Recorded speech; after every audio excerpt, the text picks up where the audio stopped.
Ok, minha gente, olha só, hoje abre a semana, né, cheio de ofertas no Oliveirão. Além da comida do restaurante do Oliveirão, que é muito bom, né? Em média, R$30 a R$35. Aquele prato executivo que vem aí a salada por fora, o feijão também. É muito bom. Hoje, por exemplo, vou almoçar lá.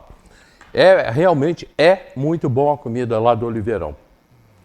Tem uma truta que é maravilhosa. Hoje é dia de truta lá. Seguinte, eu estava falando isso, me empolga, né? São os jovens que, não só na política, como também na religião, que estão mudando muita coisa. Está acontecendo mesmo. O Nicolas Ferreira, ele tem só 28 anos. E ele é o deputado mais votado do Brasil, de Minas. Ele é de Minas, deputado mais votado do Brasil. Tem milhões de seguidores. E ele está continuando cada vez mais na sua trajetória política. Ele vem crescendo muito, porque ele agora já está atingindo o Brasil inteiro. E ele está numa luta, porque ele não pode ser senador, porque ele só tem 28 anos. Aí teria que mudar a Constituição para que ele pudesse, mudar a lei, para que ele pudesse ser candidato a senador. Ele quer chegar ao Senado. Eu arrisco dizer que o Nicolas Ferreira pode chegar até a presidente da República. Ricardo, bom dia. Bom dia, Hélio. Bom dia a todo mundo aí que nos assiste. Boa semana aí para todo mundo. Você é um advogado que trabalha com política. Sim, trabalho em direito eleitoral também. Direito política, eleitoral, assim, né? Como é que você vê essa ascensão dos jovens aí? Tem aquele vereador lá foi o vereador mais votado de Brasília, de São Paulo, e outros tantos que estão aparecendo aí. Assim, essa juventude conseguiu entender a vontade da população de mudança, de nova realidade e usar as ferramentas que estão nas mãos deles. Né? As redes sociais, então, eles usam muito bem, sabem utilizar isso de uma forma muito boa. Não só isso, como também têm sido autênticos, eles têm mostrado um posicionamento bem claro do que eles querem, e isso tem feito a diferença, porque a gente, durante muito tempo, que a gente começou a ver na política aqui no Brasil, e no mundo de um modo geral, mas aqui no Brasil também, uma política muito voltada para negociações, que faz parte, a política faz parte disso, né? Mas muito voltada só para isso, em que você tem negociações, arranja um valor para cá, para ajudar ali e tudo, e perdeu-se a ideologia política muito no Brasil. E esses novos políticos, eles começaram a mostrar isso de novo, a dar uma cara de novo. Você hoje sabe o que o Nicolas Ferreira pensa, por exemplo. O que o Lucas, lá em São Paulo, pensa, o que esses jovens pensam. Você não sabe muito o que muitos deputados que estão ali há anos, que já são deputados há 20 anos, o que eles pensam, porque cada hora eles estão pensando de uma forma. Sim. E aí isso tem feito uma diferença muito grande, a ponto do Nicolas, por exemplo, hoje ele ter mais seguidores dentro das redes sociais dele do que o presidente da República, com toda a estrutura que a presidência fornece ao presidente. Né? Então isso mostra a força política que ele passa a ter. Não só ele, como outros novos políticos que já têm surgido e que vão continuar surgindo no Brasil. E eles vão fazer essa diferença aí. E tem muita esperança de que eles mudem o país. O Nicolas Ferreira e outros, né? Tem um detalhe, eu não queria, mas eu sou forçado a isso, né? Pelo momento. Porque esse negócio de direita e esquerda, isso foi de 20 anos para cá. Antes não tinha isso. Tá? Você teve uma época do PMDB e Arena, depois veio aí vários partidos com a anistia e a eleição para presidente, né, que voltou, depois que saiu do governo militar. E aí passamos a votar também para presidente. Mas aí já foram vários partidos. O que, aliás, eu até acho que tem partido demais nesse país. Tem, demais. Mas esses jovens que estão aparecendo, e eu não estou falando de ideologia não, tá, gente? Eles são mais da direita do que da esquerda, coisa que hoje em dia está muito chato esse negócio. Isso tem crescido muito, até pela questão ideológica mesmo, né? Porque você tem a esquerda que, mal ou bem, ela tem uma influência dentro do poder já há muito tempo, né? Desde que sai a ditadura militar, desde que ela se encerra, você tem um viés mais à esquerda, ainda que não fossem todos esquerdistas como são hoje, nada disso, mas você tem um viés mais à esquerda, isso não só no Brasil, como na Europa como um todo, e aí esses jovens vêm com essa outra ideia mais voltados à direita, então eles acabam aparecendo mais, né? Não porque são ideologias boas ou ruins, mas eles acabam aparecendo porque eles são o novo, né? Como é que você vai pegar alguém, um jovem, dizendo que é um novo dentro da esquerda, se a esquerda está aí Então isso se torna muito mais difícil de alguém da esquerda crescer dentro dessa juventude da forma que eles estão crescendo. Né? E já eles, com esse pensamento, já passa a ter uma diferença muito grande. Se você pega desde a época do Fernando Henrique, ali de lá para cá, o Brasil é governado por um sistema de esquerda. Não tem como dizer não. Né? Gostando ou não, é isso que tem acontecido. O próprio Fernando Henrique, né? O próprio Fernando Henrique, exatamente. Ele pode não ter uma visão tão à esquerda quanto o PT em si, mas ele tem uma visão de esquerda. Isso ele nunca disse que não tinha. Tanto que ele sempre se declarou como centro-esquerda. Ele sempre se declarou dessa forma. Né? E você tem esse viés dessa forma.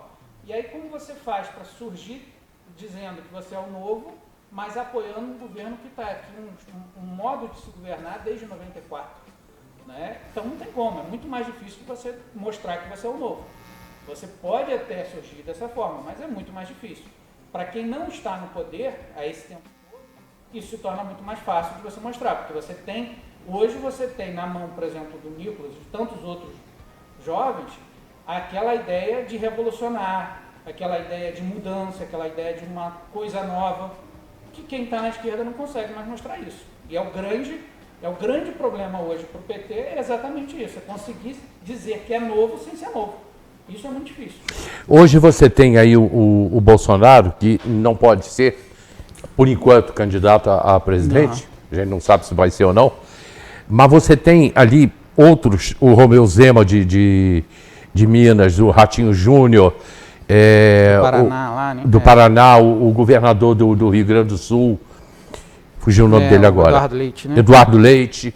Você tem o de Goiás, o Caiado, o Ronaldo Caiado de Goiás.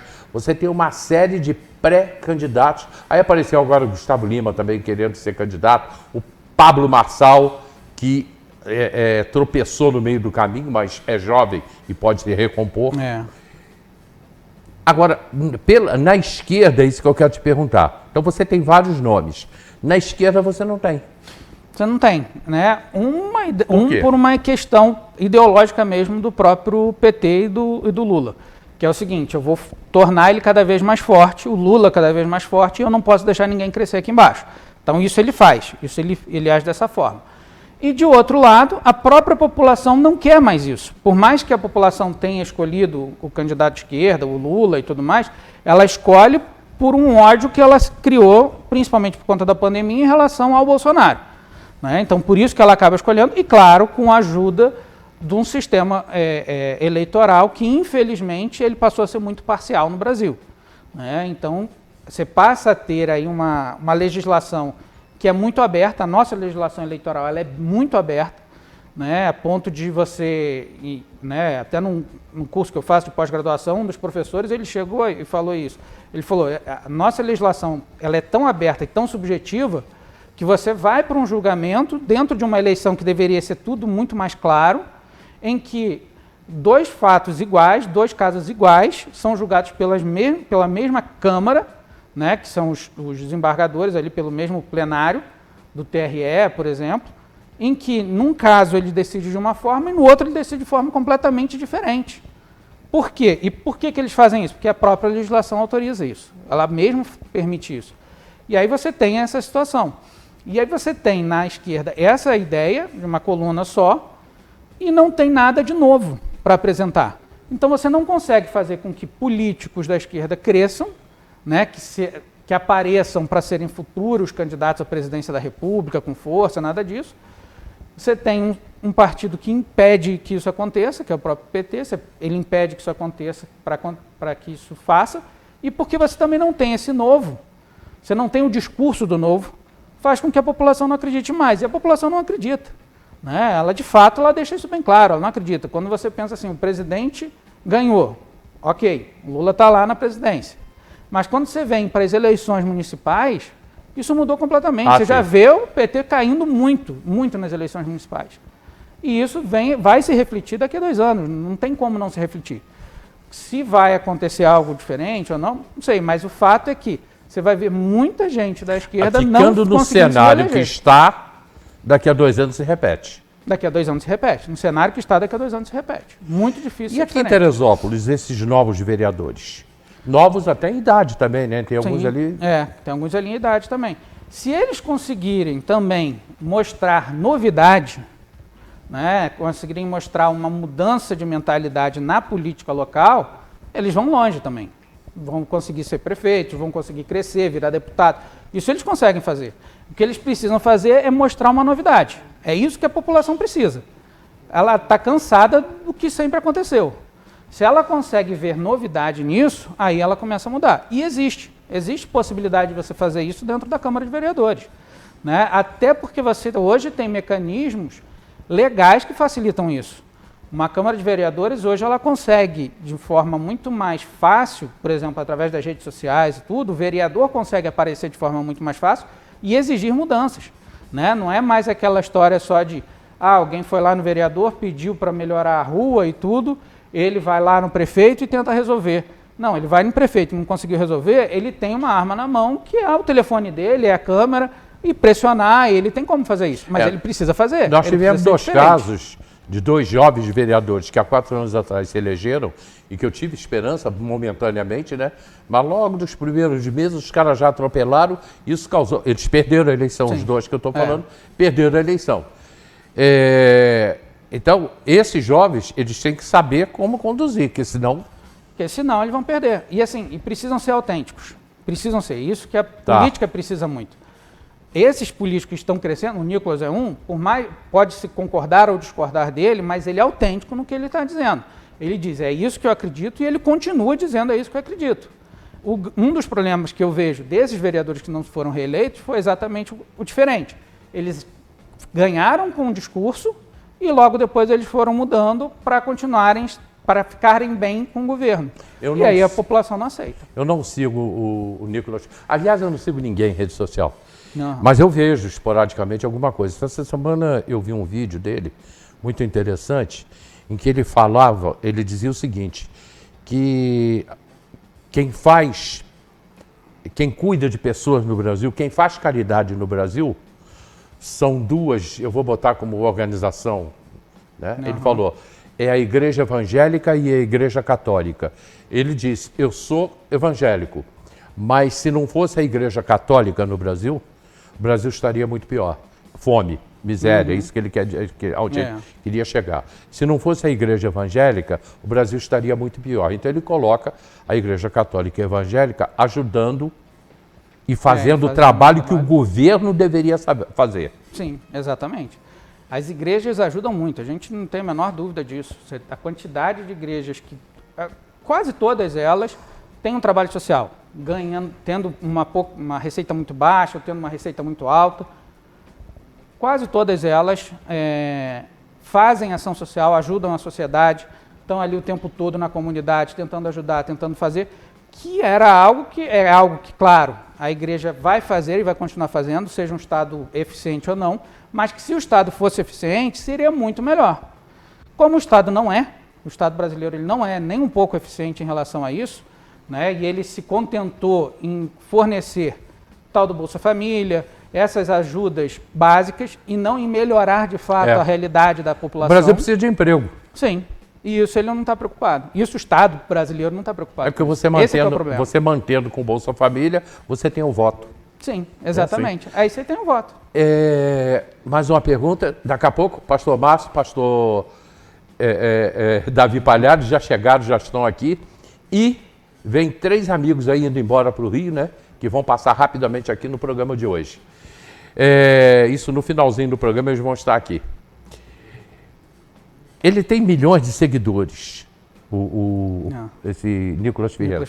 O cara que segue alguém, por exemplo, ele é um político. Quem está seguindo, vota nele, vai votar nele? Não, de maneira nenhuma. Né? De maneira nenhuma, que eu digo assim, os eleitores vão estar seguindo. Sim. Mas quem não é eleitor também vai estar seguindo. Porque quer ver o que ele está fazendo, quer ver como ele está agindo, quer entender um pouco mais. Às vezes até por questão de querer de querer entender para ver se vai apoiá-lo ou não. E tem muita gente do próprio mundo político que vai estar também seguindo para entender e bater contra, ir contra. Né? Eu não tenho a menor dúvida de que ele é seguido por diversas pessoas da esquerda, não tenho a menor dúvida disso. Né? Por milhares de esquerdistas seguem ele. Por quê? Para conseguirem se contrapor a ele. Então vem o que ele está fazendo e vai. Não, ele é muito bom, não estou, mas assim, bom. Mas eu não tenho a menor dúvida disso. E a população também segue, né? E o fato de seguir não quer dizer que seja eleitor.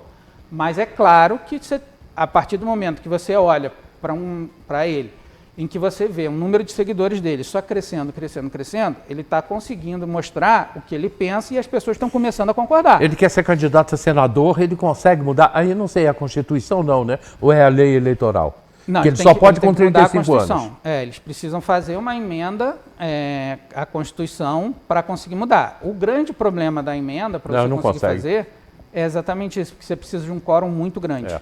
Né? Você precisa ter 3/5 dos votos para conseguir alterar a Constituição. Então, isso é muito difícil ele conseguir. Obviamente, a esquerda toda não vai querer o Pablo Marçal candidato ao Senado, né? Exatamente, não vai. Né? E aí vai ser muito difícil você ter uma Câmara ali, um Senado, apoiando esse tipo de mudança para conseguir fazer com que o Nicolas ou outros políticos novos entrem. Até porque para eles é muito ruim. Né? Para os políticos mais antigos, que tem um número muito maior ainda no Congresso Nacional, é muito difícil imaginar que você vai disputar com um cara desse. Né? É muito mais difícil. Então é muito difícil ele conseguir esses votos dentro do Congresso Nacional para mudar. Pode conseguir? Pode, mas acho difícil e muito mais pelo tempo que falta. Até porque você tem na própria Constituição a obrigação de você mudar a legislação eleitoral até um ano antes da eleição. Você não pode fazer nenhuma mudança eleitoral, da legislação eleitoral, com menos de um ano. Então ele tem um tempo muito curto para resolver. Ele tem que resolver isso até final de setembro desse ano. Se essa emenda passar em outubro, depois de um ano, seria um ano para a eleição, no ano que vem, já não vale para a próxima eleição. Então já vale para outra, que ele já passou dos 30 anos.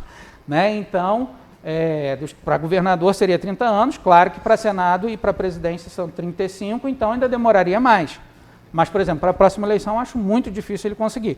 Ainda mais tendo um governo que é contrário ao que ele pensa e logo não vai fazer de tudo para não deixar isso passar dentro do Congresso e vai conseguir, porque a gente vê que, por mais que a gente tenha hoje um Congresso que foi eleito com o voto da direita, você tem muita gente ali que foi eleito com o voto da direita, mas que hoje apoia o governo, que hoje vota com o governo, pelos seus próprios interesses lá, mas vota com o governo. Né? E aí, por esse motivo, é muito difícil o governo perder hoje no Congresso Nacional. Ele pode não conseguir ganhar, não passar emendas que ele queira, pode acontecer isso, o governo não conseguir. Mas hoje, alguém passar uma emenda que seja contrária ao pensamento do governo é muito difícil, muito difícil. Ricardo, obrigado, meu irmão. Até segunda. Até segunda. Segunda-feira? Segunda-feira. Doutor Ricardo, cada quarta-feira. Ricardo agora vem toda segunda, participa aqui com a gente. Vamos para o comercial, ainda tem algumas notícias. E já, 60 anos da Igreja, o Brasil para Cristo. Voltamos já.